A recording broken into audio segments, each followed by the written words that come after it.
The border checkpoint buzzes with tension as families clutch their documents, children pressed close to their parents' sides. I'm 17, standing behind my mother Rebecca and father William, watching my younger sister Alison fidget nervously with her passport. Next! The immigration officer's voice cuts through the humid air. My parents step forward with Alison between them. I follow, but my father's hand shoots out, stopping me. "Eleanor stays here," he says without looking back. The words hit like ice water. "What?" My mother finally turns, her face a mask of cold determination. "We can only take one of you. Alison's younger. She has a better chance at the American dream." "But I'm your daughter too." My voice cracks, desperation bleeding through. "I got accepted to Columbia University. I have the scholarship letter right here." William's jaw tightens. "Alison needs us more. You're almost 18. You can figure it out on your own." The immigration officer looks up impatient. "Are you crossing together or not?" "Just the three of us," Rebecca says, her voice steady as stone. She doesn't even glance at me as she places her hand on Alison's shoulder. Alison finally looks back at me, her eyes wide with confusion and guilt. "Eleanor, Move along," the officer barks. I watch my family walk through the checkpoint, leaving me standing alone with nothing but a worn backpack and shattered dreams.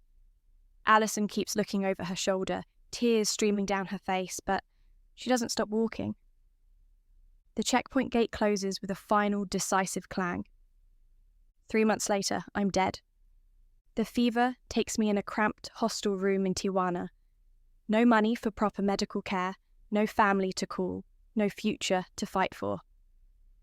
The last thing I remember is staring at the peeling ceiling, wondering if my parents even noticed I never made it across.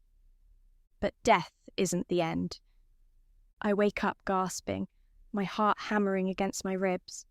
The same humid air, the same bustling crowd, the same immigration checkpoint stretching before me. I'm 17 again. My hands shake as I check my phone. June 15th, 2019. The same date. The same day my parents abandoned me. But this time, I know exactly what's going to happen. "Eleanor, stay close." My mother's voice drifts back to me as she walks ahead with Alison. I study them with new eyes. Rebecca clutches a manila folder against her chest. The same folder that holds all our documents. But I remember something she doesn't know I saw. The extra papers tucked inside. The fake employment letter she created for William. The forged bank statements showing savings they never had. The fabricated sponsor letter from her cousin Miguel, who moved to Canada 2 years ago.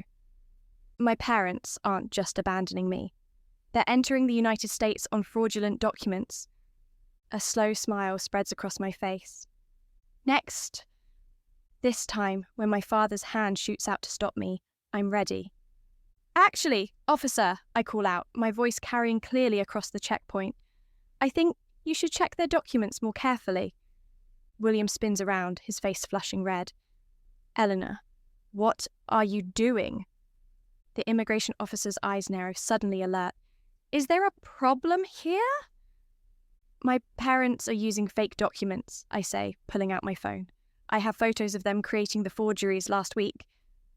"It's a lie, but a convincing one." My mother's face goes white as paper. "That's ridiculous," Rebecca snaps, but her voice wavers. "Eleanor's just upset because you're abandoning your own daughter." The officer's tone turns sharp with disapproval. He gestures to his colleagues. "Please step aside for additional screening." As security approaches, I watch my father's carefully constructed facade crumble. The confident businessman becomes a sweating, stammering man whose hands tremble as he fumbles for his documents. "Eleanor, please," Alison whispers, tears already forming in her eyes. "Don't do this to us." But I remember dying alone in that hostel room. I remember the fever, the hunger, the crushing loneliness of being discarded like garbage by the people who should have loved me most. "You did this to yourselves," I say softly. The officers escort my family to a separate room for interrogation. Through the glass, I watch as they spread our documents across the table. My mother's fake employment letter, William's forged bank statements, the sponsor letter from Miguel, who immigration will quickly discover doesn't live where they claimed. Within an hour, my parents are in handcuffs. Eleanor Rodriguez?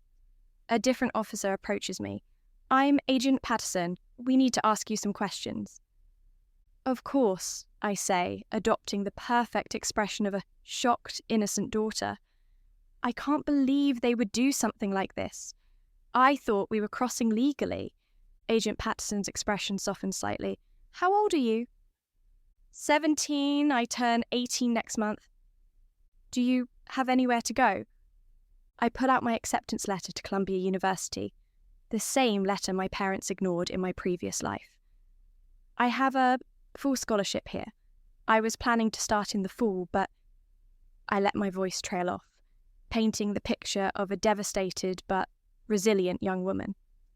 Let me make some calls, Agent Patterson says gently. There are programs that help minors in situations like this.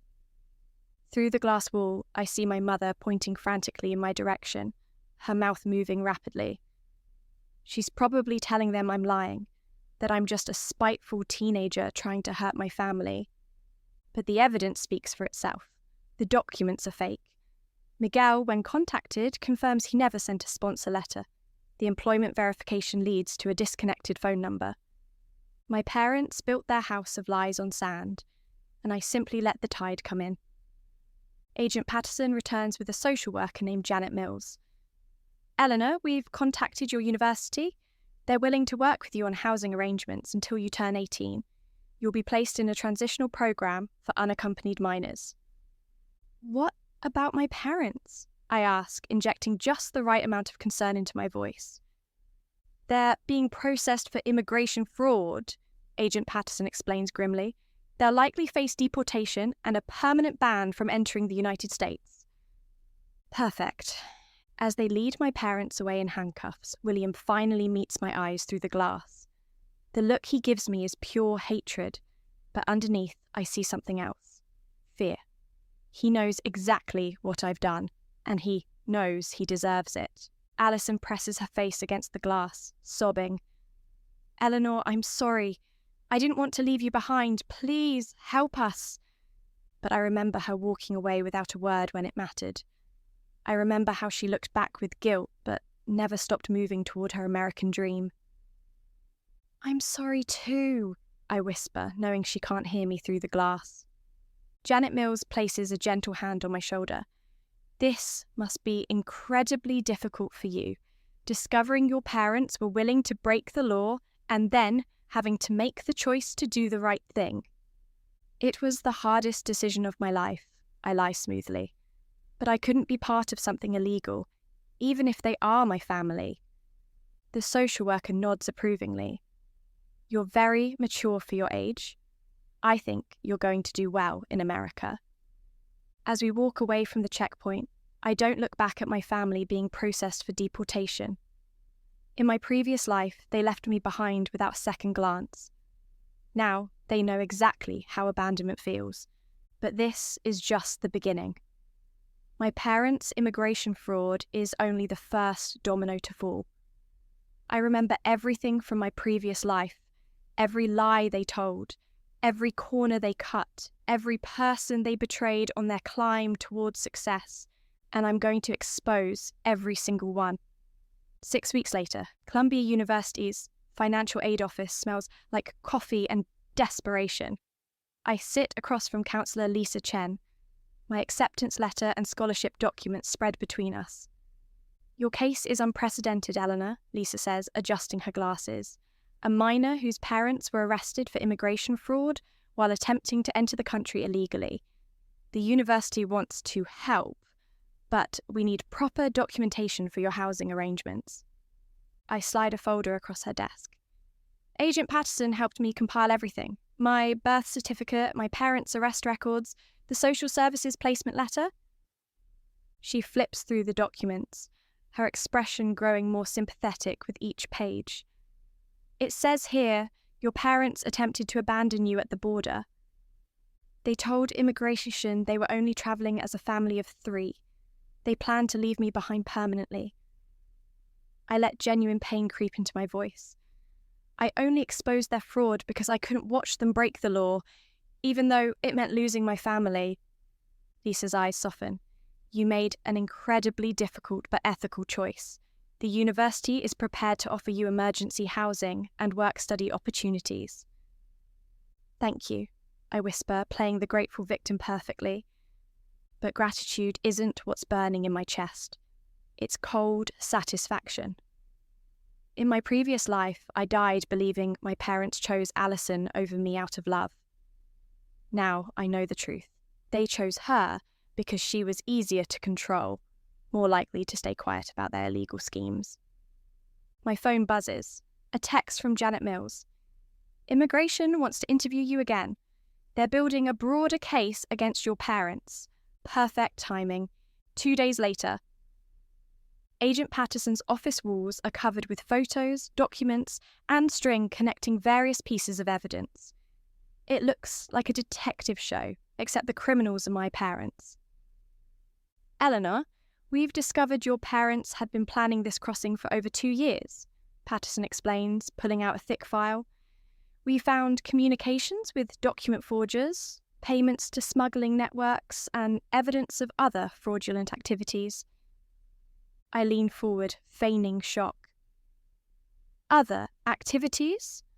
Tax evasion in Mexico. Your father was running an unlicensed construction business while collecting key unemployment benefits. Your mother was working under a false identity at a textile factory. I already knew all of this from my previous life, but I widened my eyes appropriately. I had no idea they were criminals. There's more. Agent Patterson pulls out printed emails. We found correspondence between your parents and your mother's cousin Miguel from 3 years ago. Your parents asked him to lie about sponsoring them, promising to pay him once they were established in America. But Miguel refused, didn't he? I ask, already knowing the answer. Exactly. That's when they decided to forge his signature and create fake documentation. Miguel is cooperating fully with our investigation. The pieces click together beautifully. My parents' desperation drove them to increasingly illegal acts, each one leaving a trail of evidence. In their minds, abandoning me was just another calculated move to improve their odds of success. Agent Patterson, I say carefully, there's something else you should know. His attention sharpens. What is it? Before we left Mexico, I overheard my parents talking about money they'd hidden. They said if anything went wrong, they'd use it to disappear and try crossing at a different location. This is a lie, but a strategic one. I need to ensure they can't simply return to Mexico and regroup. Where is this money hidden? Patterson asks, reaching for his notepad. In our old house in Guadalajara. My father buried it under the backyard shed. He said it was their emergency escape fund. I pause, letting tears form. I didn't think they meant escaping from their own daughter. Patterson immediately reaches for his phone. I need to contact Mexican authorities. If your parents were planning to fund continued illegal attempts to cross the border... Agent Patterson, I interrupt softly, what's going to happen to Alison? His expression grows grim. She's a minor, so she won't face criminal charges. But she'll be deported with your parents and banned from entering the United States for 10 years minimum. She's only 15, I murmur, injecting sympathy into my voice, while my heart sings with satisfaction. This will destroy her future. Your parents made these choices, Eleanor, not you. But I remember Alison's face when our parents chose her, the brief flicker of relief before the guilt set in. She was willing to let me be abandoned as long as she got her American dream. Now she gets to learn what abandonment feels like the next morning. My temporary foster placement is with Maria Santos, a woman who specializes in housing unaccompanied minors. Her small apartment in Queens is clean but cramped, and she treats me with the kind of careful kindness reserved for traumatized children. "Eleanor, you have visitors," Maria calls from the living room. I find Agent Patterson waiting with a woman I don't recognize. Tall, stern-faced, carrying a briefcase. "This is Agent Rodriguez from the Mexico Liaison Office," Patterson explains. "She needs to ask you about your parents' assets." Agent Rodriguez sits across from me, her dark eyes intense. "Eleanor, we searched your family's property in Guadalajara based on your information. We found exactly what you described. Hidden cash totaling nearly $50,000. I managed to look surprised. "That much?"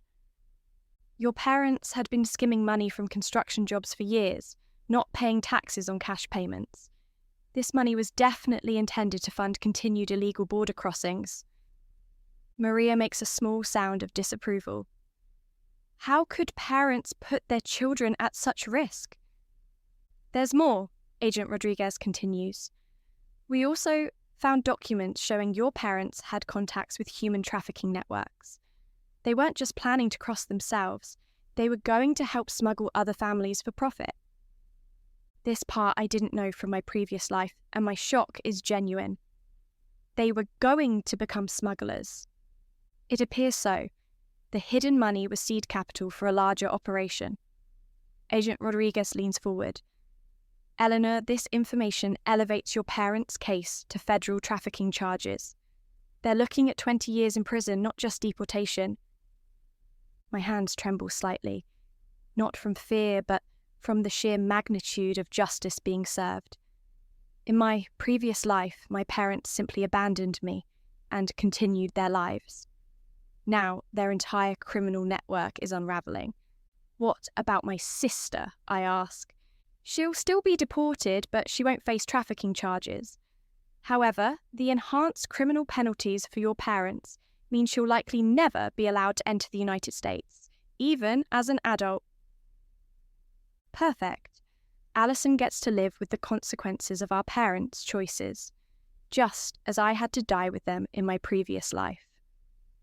After the agents leave, Maria sits beside me on the couch. "This must be overwhelming, Eleanor, learning your parents were involved in such serious crimes." "I keep thinking I should have known," I whisper, playing my role. "Maybe I could have stopped them before it went this far. You were just a child trying to survive. You couldn't have prevented their choices." But that's where Maria is wrong. In my previous life, I was helpless. In this life, I am the architect of their destruction. My phone buzzes with a news alert. "Major human trafficking ring uncovered at border. Parents abandon daughter to fund criminal enterprise." I smile as I read the headline. By tomorrow, the story will be everywhere. My parents won't just be deported criminals. They'll be infamous examples of how greed destroys families. And I'm just getting started. 3 weeks later, the CNN interview studio feels ice cold under the bright lights. I sit across from anchor Jennifer Walsh, my Columbia University sweatshirt carefully chosen to emphasize my innocent student image. We're here with Eleanor Rodriguez, the 17-year-old who exposed her own parents' human trafficking operation. Jennifer begins, her voice carrying that perfect television sympathy. "Eleanor, this must have been an impossible choice." I take a steadying breath, letting my eyes glisten with unshed tears. When I realized my parents were willing to abandon me at the border, I thought that was the worst betrayal possible. I never imagined they were using our family's immigration as cover for something so much darker. "Tell us about the moment you decided to speak up." I saw my mother clutching those documents, and something felt wrong. In my heart, I knew I couldn't be part of a lie, even if it meant losing my family forever.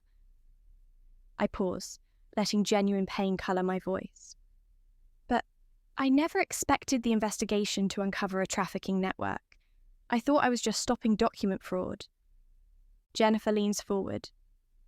"The authorities say your information was crucial in dismantling an operation that could have smuggled hundreds of people. How does that feel?" "Overwhelming," I whisper. I keep thinking about all the families who might have been put in danger.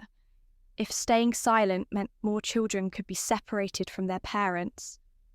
I shake my head. I couldn't live with that. The interview continues for 20 minutes, each question allowing me to craft my image as a heroic whistleblower who sacrificed everything for justice. By the time it airs, I'll be America's sweetheart, the brave daughter who chose country over corrupt family. 2 hours later, my phone explodes with notifications as the interview clips spread across social media. #Eleanor Rodriguez is trending on Twitter, with thousands of messages calling me brave, inspiring, a true American hero. But buried among the praise is a message that makes my blood freeze. Unknown number. I know what you really did, Eleanor. We need to talk. A friend from your past life. My hands shake as I read it again. In my previous life, I died alone. No one knew about the rebirth, except me. This is impossible. My phone rings. Unknown number. Hello? I answer cautiously. Eleanor Rodriguez, the girl who died of fever in a Tijuana hostel 3 months ago. The voice is male, young, with a slight Mexican accent. Except you're not dead, are you? My throat goes dry. I don't know what you're talking about. Room 23, at the Casablanca Hostel, July 15th, 2019. You died at 3:47 a.m. while staring at water stains on the ceiling. His voice is calm, matter of fact. I was in room 24. I heard you calling for your mother before you stopped breathing. The details are too specific to be a guess. Who are you? Name's Antonio Vega. I died 2 days after you. Knife wound from a robbery gone wrong. But unlike you, I didn't get a second chance. I just got to watch. Watch what? Watch you destroy your family with surgical precision. Watch you manipulate federal agents like chess pieces. Watch you craft the perfect victim narrative for the cameras. He pauses. You're not the innocent girl everyone thinks you are, Eleanor. You're something much more dangerous. My mind races.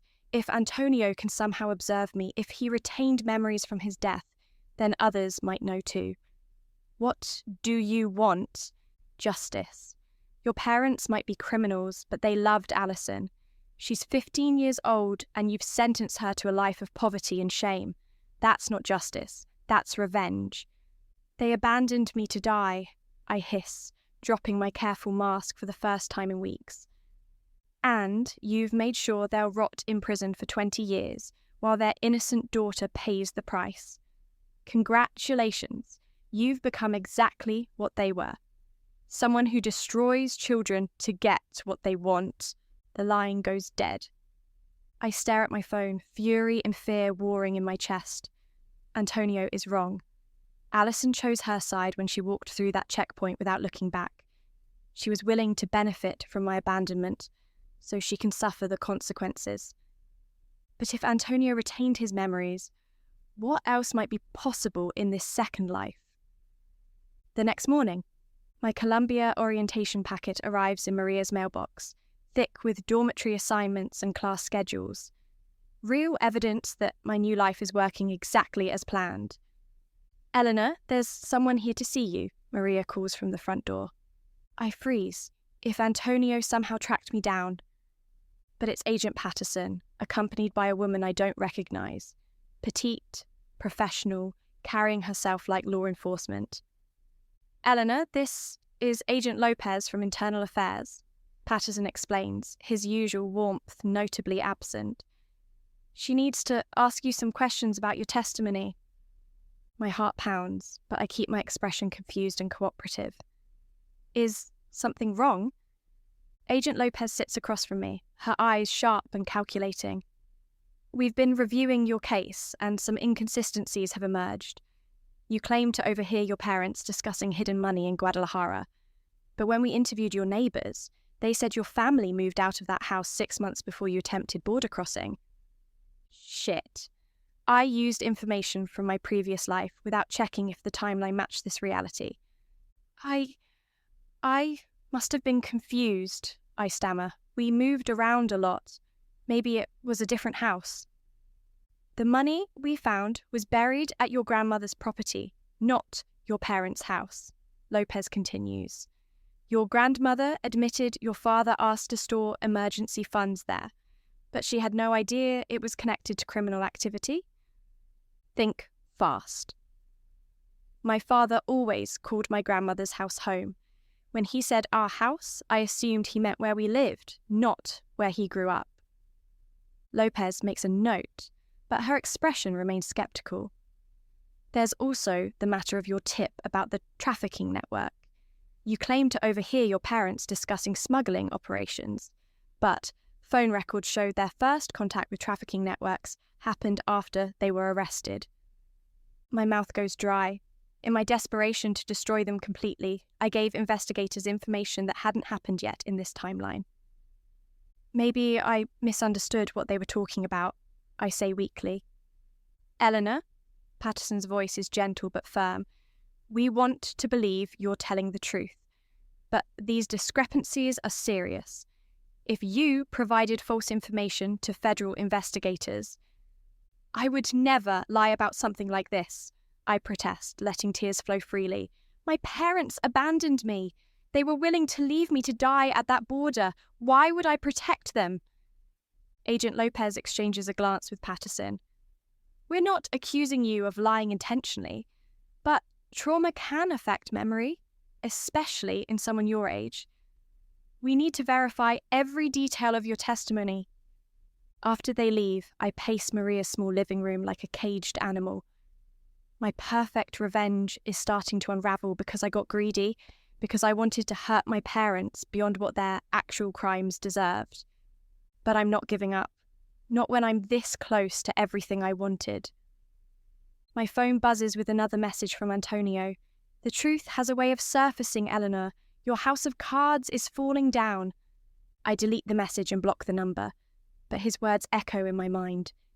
If my testimony falls apart, my parents might only face deportation instead of prison. Alison might get another chance at her American dream.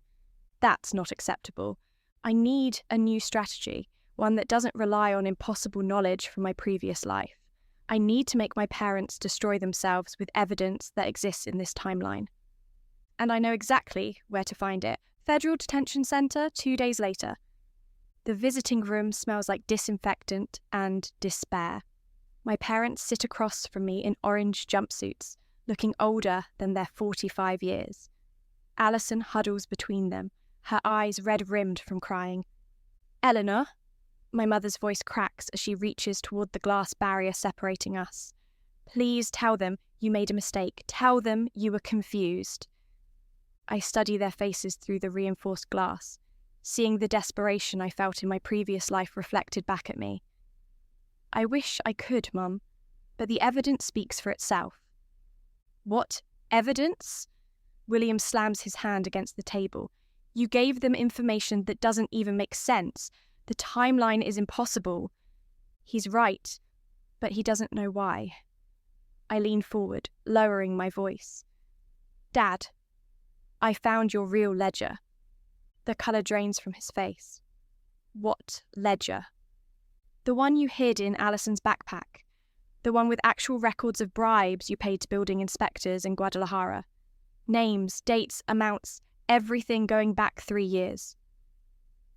It's a complete fabrication, but I watch my father's expression crumble as he realises the implications. In this timeline, he probably did keep records. Criminals always think they're smarter than they are. I don't know what you're talking about, he whispers, but his hands are shaking. Alison still has the backpack they gave her when she was processed. I continue smoothly. The agents haven't searched her personal belongings yet, but if they find that ledger... My mother turns to Alison, her eyes wide with panic. What ledger? What did your father put in your bag? I don't know what Eleanor's talking about, Alison stammers, but I can see the doubt creeping into her eyes. She's remembering something. Perfect. Even if there's no ledger, the mere suggestion will make them panic and potentially confess to crimes I can't prove. Eleanor, William's voice turns pleading. Even if such a thing existed, you're our daughter. Family protects family. Like you protected me at the border?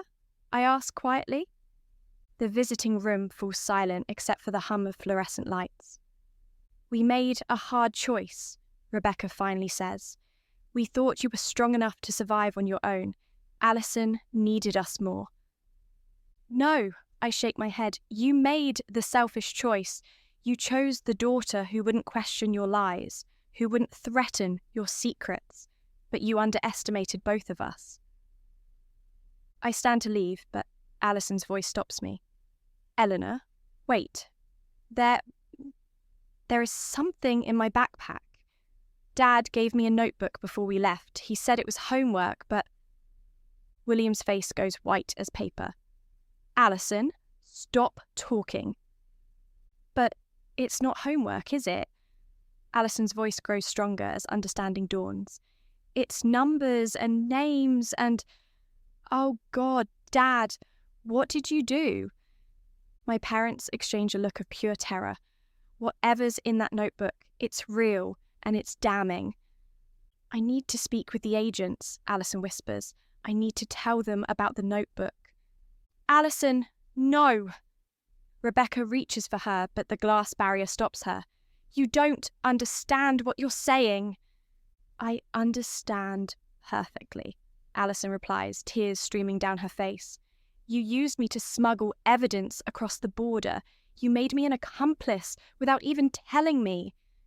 As the guards escort my sobbing parents back to their cells, Alison remains in her chair, staring at me through the glass. You knew, didn't you? She asks quietly. You knew about the notebook. I suspected, I admit. Dad always was terrible at hiding things. Why didn't you tell me before? We could have what? Stayed together as a happy family built on lies? I shake my head. They chose to abandon me, Alison. They chose to use you as a mule. These are the consequences of their choices. 3 hours later, Agent Patterson calls while I'm walking across Columbia's campus, the acceptance letter in my hand feeling like a victory trophy. Eleanor, we found the notebook. Your sister cooperated fully. His voice carries a mixture of relief and amazement. It contains detailed records of your father's corruption network in Mexico. Bribery, tax evasion, fraud.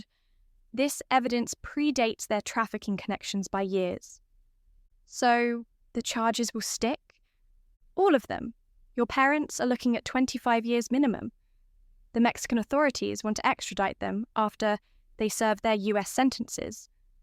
He pauses. Your sister provided crucial testimony. She's been very brave. Brave. That's one word for it. I'd call it survival instinct, the same instinct that kept me alive long enough to expose them. What happens to Alison now? She'll be deported next week, but her cooperation means she won't face charges. She might even be eligible to reapply for US entry in 5 years instead of 10. 5 years of poverty in Mexico, while I build my American dream at Columbia. Not perfect justice, but close enough. That evening, I'm packing for my Columbia dorm when my phone rings, Antonio's voice calling from yet another blocked number. Congratulations, he says, his tone grudgingly respectful. You found a way to destroy them using real evidence. I have to admit, I'm impressed. Are you done trying to make me feel guilty? Actually, yes, because I realised something watching you today. His voice grows thoughtful. You didn't just want revenge, Eleanor. You wanted them to face the truth about who they really were. They were criminals who abandoned their daughter. They were also parents who loved one child more than the other. That's not illegal, just cruel. He pauses. But the corruption, the fraud, the willingness to use their own daughter as an unwitting accomplice, that's who they really were underneath the family facade. So you approve now? I approve of justice, and watching Alison realise she was just another tool in their schemes. That was justice. She gets to start over knowing the truth instead of living a lie. I sink onto my bed, exhaustion finally hitting me. What happens now? Do you just disappear? I move on to whatever comes next, but Eleanor, his voice grows serious. Don't let this victory turn you into them. You've won, now build something better. The line goes dead for the final time. 6 months later, Columbia University. I'm walking across campus when I see the news alert on my phone. Mexican immigration scandal, corruption network dismantled, thanks to teen whistleblower.